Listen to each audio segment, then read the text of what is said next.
오늘 이 아침 우리에게 주신 말씀은 창세기 11장 10절에서 26절입니다. 10절에서 26절.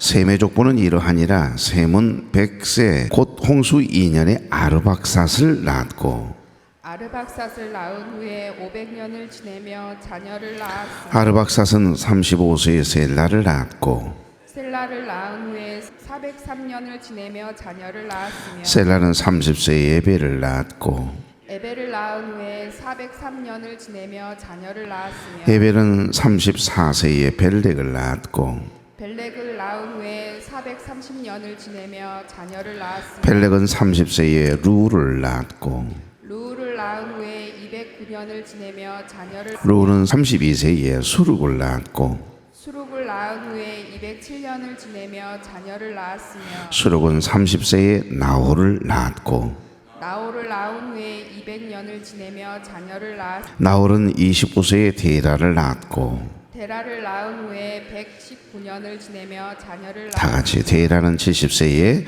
아브람과 나홀과 하란을 낳았더라. 아멘. 자, 우리 인사 나누죠. 좋은 아침입니다. 네, 참 좋은 아침이네요. 이 아침 첫 시간 하나님께 드리기 위해서 거룩한 발걸음을 떼신 여러분, 또 가정에서 유튜브를 통해 함께 예배에 참여하고 있는 우리 교회 여러분 주의 이름으로 축복합니다. 맨날 낳느니라 그 말씀을 가지고 오늘 또 하루를 살아야 되니 참 슬프다 그런 생각을 하고 계실는지 모르지만 아닙니다. 여기 셈의 족보는요 은혜의 족보라고 불리우거든요. 정말 은혜스러운 족보입니다. 그래서 한 사람의 삶을 보거나 그 사람과 연결되어 있는 어떤 사람들의 삶을 바라볼 수 있다면 깊은 울림이 있고 은혜가 있습니다. 여러분, 우리는 바벨탑 사건의 이야기가 담겨있는 창세기 11장을 묵상하고 있습니다. 여기 바벨탑 사건은 하나님처럼 되려고 하는 인간의 죄성이 실물로 적나라하게 드러난 사건이거든요. 그러니까 자신을 높이려는 마음, 하늘에 닿게 하려고 하는 인간의 교만을 보시고 하나님은 사람들이 탑을 쌓고 있는, 건설하고 있는 그 성읍과 탑을 보려고 뭐 하셨다고요? 네, 내려오셨어요. 저는 이 부분을 은혜로운 하나님의 계획이다 라고 하는 말씀으로 어제 아침 함께 말씀 나누었습니다. 여기 내려오신 하나님께서 그들을 흩으시고 한 가정을 통해서 구원의 길을 여실 계획을 세우시고 그 영적인 구속사적인 하나님의 경륜이라고 하는 거룩한 영적 프로젝트를 이렇게 준비하시고 계셨던 하나님의 모습을 우리는 발견하게 됩니다. 바벨탑 사건에서 하나님의 개입은 사실 죄에 대하여 심판하신 것이 전부가 아니고 심판이 아니라 사실은 은혜라고 하는 것을 우리는 생각해 볼 수 있습니다. 그러니까 무섭게 매를 때리시는 부모님의 모습 속에서 나를 사랑한다라고 하는, 나를 위하는 마음이 있다라고 하는 것을 느끼고 그 훈계를 받는 그 아들, 그 딸의 그 마음가짐은 다르잖아요. 그리고 아버지가 어머니가 혼을 내고 매를 떼는데 그럼 나는 맞아도 싸지 이러면서 그 어머니의 마음, 아버지의 마음을 느끼면서 이렇게 아버님 잘못했습니다, 어머님 잘못했습니다 그렇게 느낄 줄 아는 아들과 딸을 둔 부모는 얼마나 행복할까요? 하나님은 꼭 그러세요. 저와 여러분이 조금이라도, 여러분 그냥 아무렇게나 믿음 없이 살아가는 사람들은요 민감하지도 않아요. 그냥 이렇게 살든 저렇게 살든 어차피 교만하고 어차피 하나님을 대적하는 삶이고 믿음 없는 삶인 것을 아니까 마귀도 놔둬버리고요. 그런데 여러분, 정말 믿음으로 의롭게 기도하며 살아가면 살아가려고 할수록 왜 그렇게 민감하게 하나님이 반응하시는지. 아니요, 하나님은 늘 그러셨어요. 누구를 막론하고 공평하게 그러셨어요. 그럼에도 불구하고 우리가 느끼는 체감이 다른 거죠. 영적 느낌이 다른 겁니다. 아이씨, 내가 이렇게 믿음으로 살지 않고 아무렇게나 이렇게 대하고 살아갈 때는 크게 어려움도 없더구만은, 나가 조금 오늘 말씀 탁 듣고 은혜 받아가지고 야 감사하다 그리고는 밖에 딱 나가는데 그냥 누가 와서 팍 부딪혀 버렸대요. 그러잖아요. 그러니까 너무 큰 은혜를 받고 감사하다 그리고 성전 문턱을 탁 넘어 이제 삶의 현장으로 믿음의 발걸음을 뗐는데 갑자기 환난의 바람이 불어왔어요. 어려운 소식이 전해옵니다. 그럴 때 여러분, 순간 우리의 믿음이 흔들릴 수는 있어요. 그런데 아니요, 여러분이 민감해진 거지요. 어떻게? 영적으로 민감해진 겁니다. 그거 좋은 거예요. 그러니까 내가 믿음으로 살아가고 있는데, 의롭게 말씀대로 살아가려고 하는데 크고 작은 일들이 다른 때보다 민감하게 이상하네. 전에는 그걸 못 느꼈을 뿐이지. 그런데 이런 어려움이 늘 오면 이거 이상한데 믿음 생활 열심히 할 필요가 없겠는데, 이런 생각들이 올 때 그 문턱을 넘어야 믿음의 사람이 되는 거예요. 여러분, 하나님의 은혜로운 개입이라고 한 말씀을 어제 나누었습니다. 때로는 내 계획이 막히고요, 길이 끊어지고 다치고 모든 게 혼란스러울 때가 가끔 있지 않습니까? 그런데 그것이 사실은 하나님의 사랑이고, 때로는 막으실 때 하나님 왜 막으시지? 아니요, 하나님의 은혜로운 개입이 있었음을 느낄 수 있길 바랍니다. 그것이 느껴질 때 우리는 감동하게 되는 게고 거룩한 기쁨을 경험하게 되는 겁니다. 그래서 여러분, 어제 잠깐 말씀을 나누다가 말았습니다만, 하나님이 우리를, 하나님의 사람, 믿음의 사람, 저와 여러분을 인도하실 때 두 가지 방법이에요. 하나는 길을 열어주시면서 인도하는 방법이 있고, 때로는 길을 막으심을 통해서도 인도하신다라고 하는 거, 여러분 경험하며 살아오시지 않습니까? 그래서 만남에 대한 이야기를 했지 않습니까? 하나님은 만남을 통해서 이끌어 가시고 인도하실 때가 있습니다. 때로는 그래서 길을 시온의 대로가 열리도록, 내가 가면 자동으로 오토매틱 쫙 문이 스르르 하고 열려요. 근데 어쩔 때는 아무리 눌러도 열리지 않을 때가 있습니다. 막으시거든요. 그럼 열려있는 곳을 찾아다니거든요. 그러다 보면 이제 방향을 틀어야 되는 겁니다. 하나님의 막으심, 그것 또한 하나님의 인도하심임을 꼭 기억하십시오. 그래서 때로는 여러분이 원치 않는 그 막으심, 답답함 속에서 원망하고 불평하지 말고, 하나님이 막고 계시는구나, 하나님 타이밍에 대가이시니까 가장 좋은 때에 가장 좋은 것으로 우리를 축복하시고 인도하시기 위해 지금 붙잡고 계시는구나, 이렇게 생각되어진다면 그것 또한 감사할 일인 줄로 믿습니다. 사람은 위로 올라가려다가 실패했지만 하나님은 하늘에서 내려오셨어요. 이 내려오셨다라고 하는 말씀에 의미를 두십시다. 그러니까 여러분, 하나님께서 직접 이 땅에 내려오신 사건이 바로 성육신 인카네이션이거든요. 말씀이 육신이 되어 이 땅에 내려오셨다. 하나밖에 없는 독생자 예수 그리스도 삼위일체 하나님이시잖아요. 하나님 자신이세요. 그러니까 이 독생자가 하늘의 영광의 보좌를 버리시고 가장 낮고 천한 이 세상에 말구 위에 태어나신다. 그리고 십자가를 지신다. 이건 정말 극단적인 자기 비하 사건이고, 하나님의 우리를 사랑하시기에, 우리를 구원하시기 위해서 내려오신 사건이란 말입니다. 인간은 끊임없이 자기 이름을 높이려고 하고 높아지려고 하는데, 우리 하나님은 자기 자신을 극단적으로 비하, 낮추셔서 우리를 구원하시기 위해 내려오신 사건, 생각만 해도 여러분 그게 은혜가 아니고 뭐겠습니까? 그러니까 바벨탑은 인간이 하늘에 닿으려 했던 교만의 상징이라면, 십자가는요 하나님의 겸손과 낮아지심, 우리를 사랑하신 끝없는 하나님의 사랑의 상징을 의미합니다. 그래서 바벨에서 사람들은 흩어지고 나누어졌지만은 십자가 앞에서는요 모든 열방이 깨어지고 부서졌던 마음, 상한 마음, 병든 마음, 악하게 그지할 데 없는 사람들이 그 십자가 앞에서요 회개가 터지고 은혜를 경험하고, 그래서 모든 열방이 복음으로 하나가 되게 하셨지 않습니까? 창세기 11장 9절 보실래요? 그러므로 그 이름을 바벨이라 하니 이는 여호와께서 거기서 온 땅의 언어를 혼잡하게 하셨음이니라. 여호와께서 거기서 그들을 온 지면에 뭐 하셨다고요? 흩으셨더라. 그러니까 탑을 쌓아 자신들이 역사의 주인이 되고, 그 탑을 중심으로 힘을 모아서 힘 있는 제국을 건설하려고 했던 거, 지금이나 그때나 다 똑같습니다. 교만한 사람들은 사람을 자꾸 모으잖아요. 그리고 나를 중심으로 모여들기를 원하고, 많은 사람들이 나를 역시 최고다고 해주면 끝없이 교만해지거든요. 뭐 지금의 정치 현실도 똑같지 않습니까? 여러분, 이 교만의 결과는 결국은 어떻게 되죠? 흩어짐이에요. 그리고 결국 망하는 겁니다. 분열이었고 결국에는 언어의 혼잡이었습니다. 여러분은 지금 무엇을 쌓고 계십니까? 여러분의 인생에 어떤 답을 쌓느라고 그렇게 많은 에너지들을 막 그곳에 집중시키고 나의 생각이 과연 100%로 쳤을 때 나의 생각의 거의 많은 부분이 어떤 일에 어떤 생각에 이렇게 함몰돼 가요. 거기에 집중되어 있는가 한번 보세요.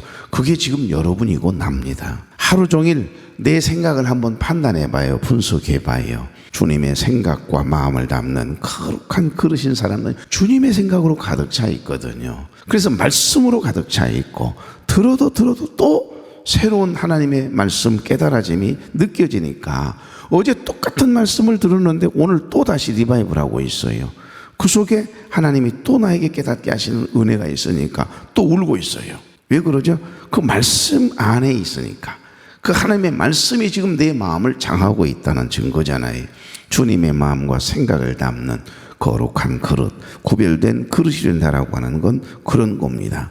여러분, 하나님 없이 쌓는 모든 인간의 노력이나 이 탑들, 쌓아가는 스펙을 비롯한 모든 재물이 됐든 명예가 됐든 쌓아가는 이 모든 탑들은요, 공든 탑들은요, 하나님께서 한번 후 하고 풀어버리시면 그거 한순간 무너지잖아요. 더 이상 못 쌓겠다 그러고는 각기 같은 언어를 하는 사람들끼리 이제 흩어져서 온 세계로 흩어져서 나뉘어지지 않습니까? 그런 겁니다. 하나님이 한번 불어버리시면 끝나는 거예요. 그런데 하나님이 높여주신 탑은요, 하나님이 높여주신 그 공든 탑은요, 아무리 다른 사람들이 시기하고 질투해서 끄집어 내리려고 하고 그 탑을 무너뜨리려고 해도 하나님이 붙잡아 주시는 여러분의 인생의 탑, 믿음의 탑은 절대 흔들리지 않습니다. 우리들의 마음에도 바벨탑이 있거든요. 여러분, 사람들에게 인정받고 싶고 내가 잘난 걸 보여주고 싶고 불안하니까 뭔가 붙잡고 싶고, 하나님은 말씀하십니다. 그 바벨탑을 쌓는 일을 중단할 수는 없겠느냐. 그 교만한 손을 좀 내려놓고 그 붙잡고 있는 게 잘못된 것을 붙잡고 있는 거 빨리 깨닫고 하늘에서 내려오신 주님의 손 꼭 붙잡고 살아가면 안 되겠느냐. 이리 말씀하시는 여러분, 우리 주님의 음성을 듣는 행복한 이 아침 될 수 있기를 바랍니다. 그럼 소망이 있는 거죠. 우리는 성경에서 족보를 만날 때마다 정말 지루함을 느껴요. 그리고 이 족보가 나오고 무슨 상관이 있어.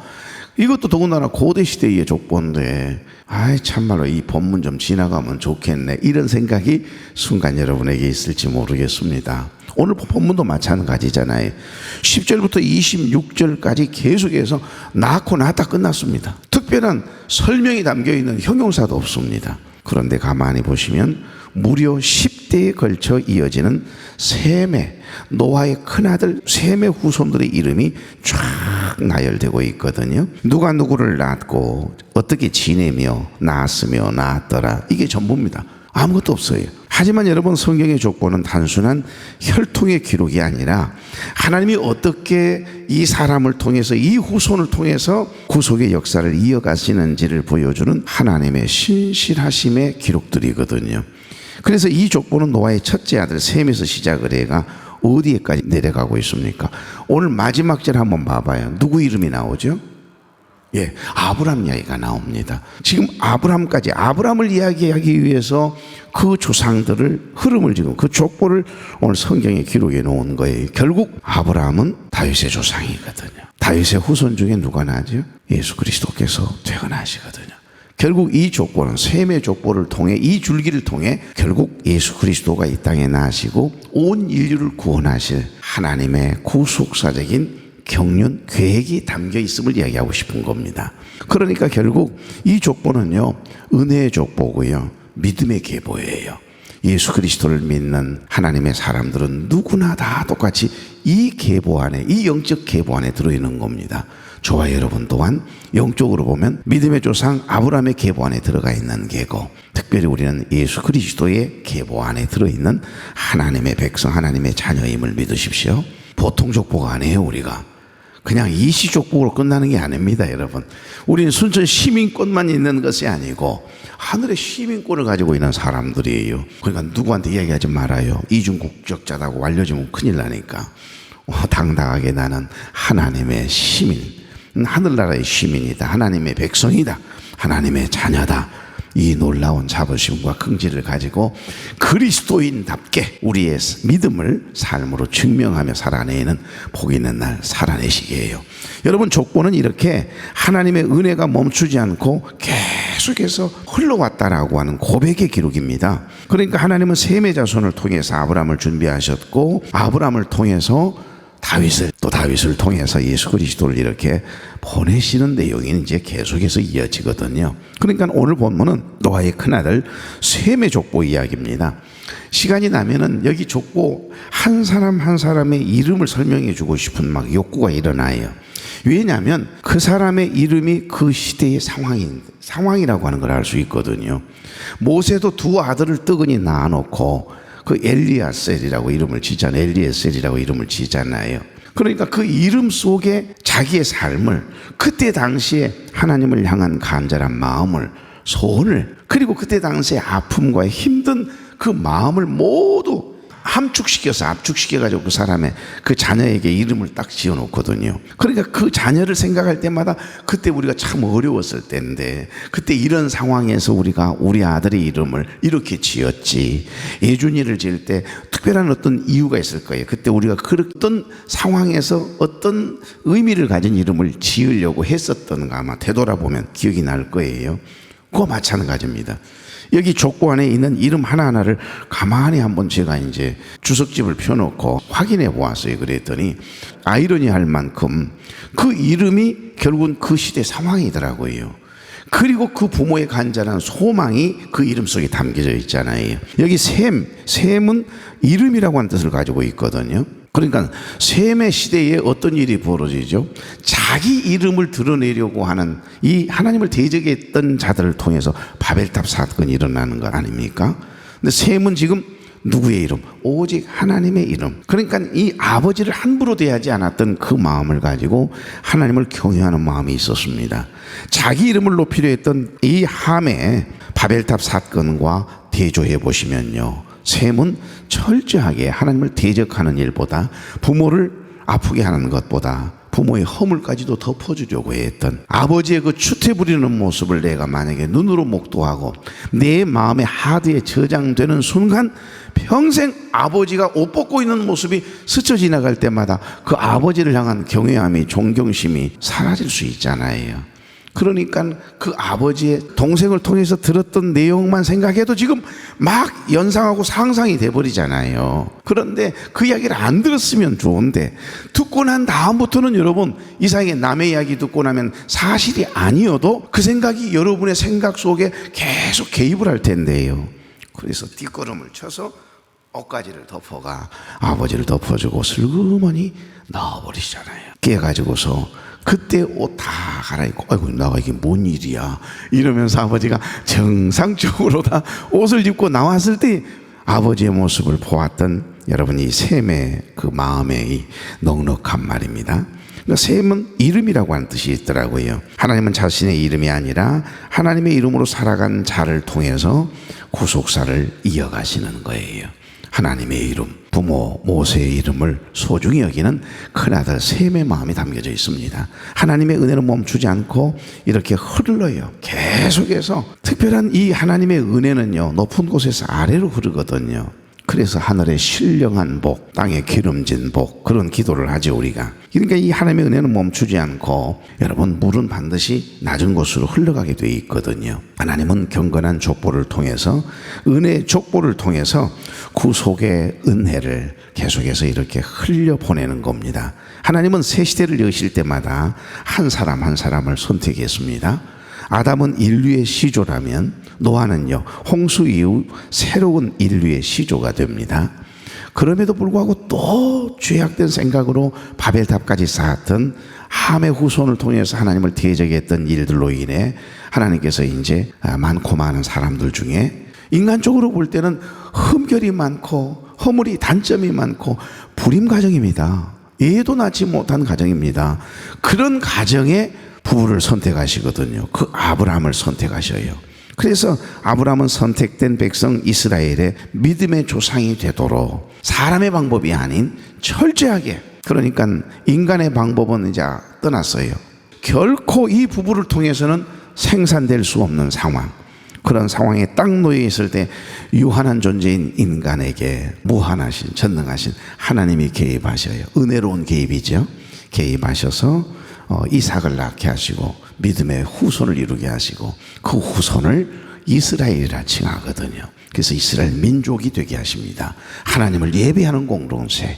그래서 하나님의 백성 제1호로 아브라함을 선택하시는 내용까지 시작이 됐어요. 그래서 아브라함 이야기 하고 싶은 겁니다. 그래서 12장에 딱 들어가면 이제 아브라함 이야기가 시작이 돼요. 족장시대 이야기가 시작이 되거든요. 여러분, 국가라고 하는 한 단위가 있습니다. 여러분 사회 시간에 배웠지요. 국가 3요소. 첫째, 반드시 백성이 있어야 돼요. 백성이 없는 나라는 그건 나라가 아닙니다. 두 번째, 영토가 있어야 돼요. 그러나 사실 영토보다 중요한 건 주권이라 그러거든요. 그러니까 백성, 영토, 주권.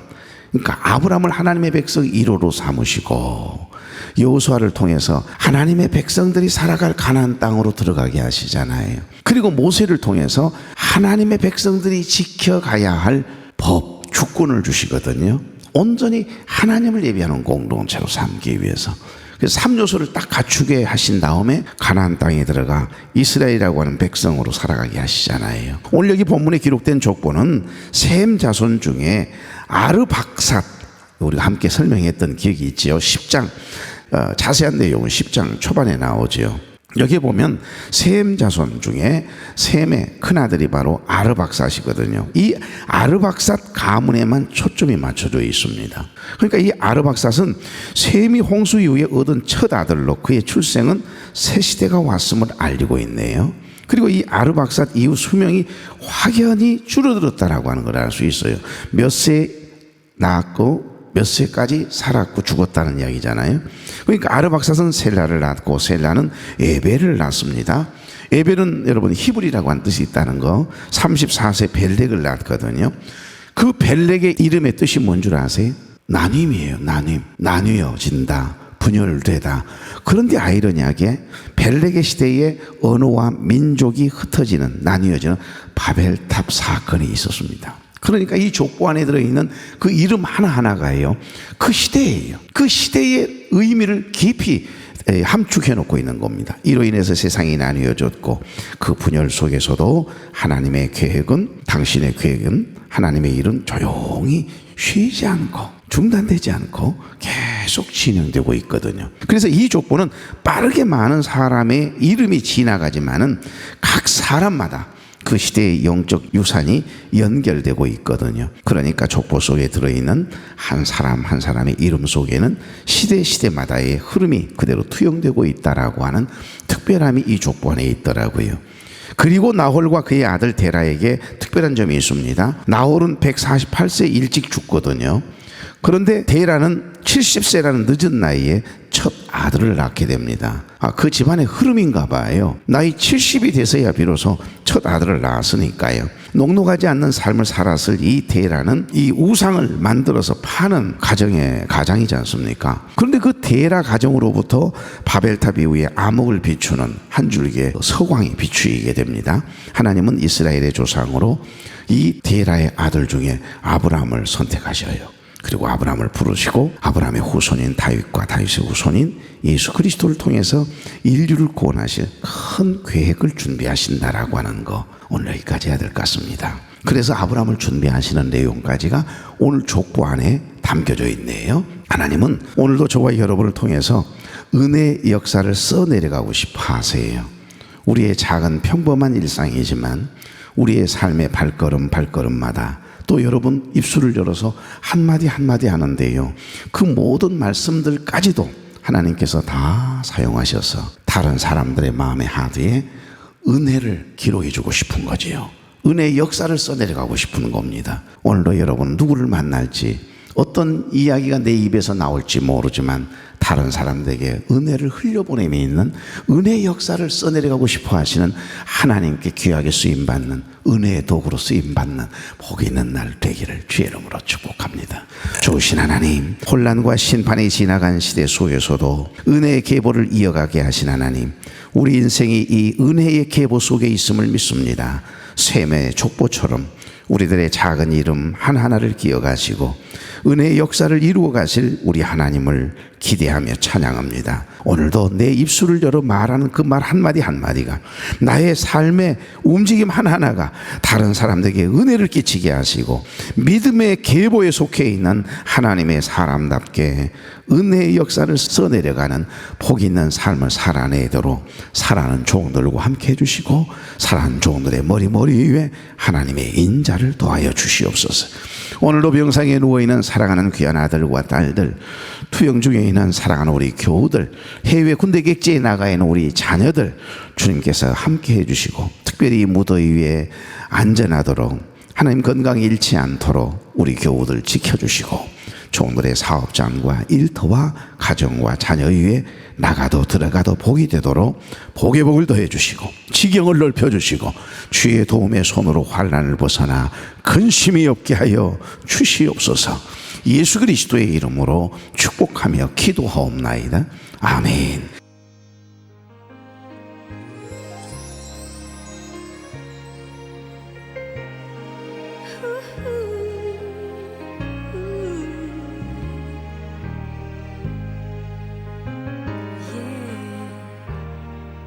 헤아릴 수 없이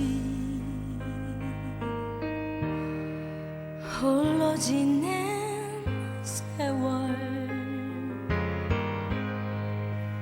내 영혼 주를 갈망하네. 하지만 이제 이르러 더 이상 이 세상 천국 볼 수 없네. 여기 인생의 끝에 사람의 수고 다 헛되네. 은혜 아니면 어디인지 그곳 찾아 헤매며 걸어도 내 구원은 얻지 못해. 나 어디로 갈지 내 힘만으로는 이길 수 없네. 끝없는 견주 은혜 아니면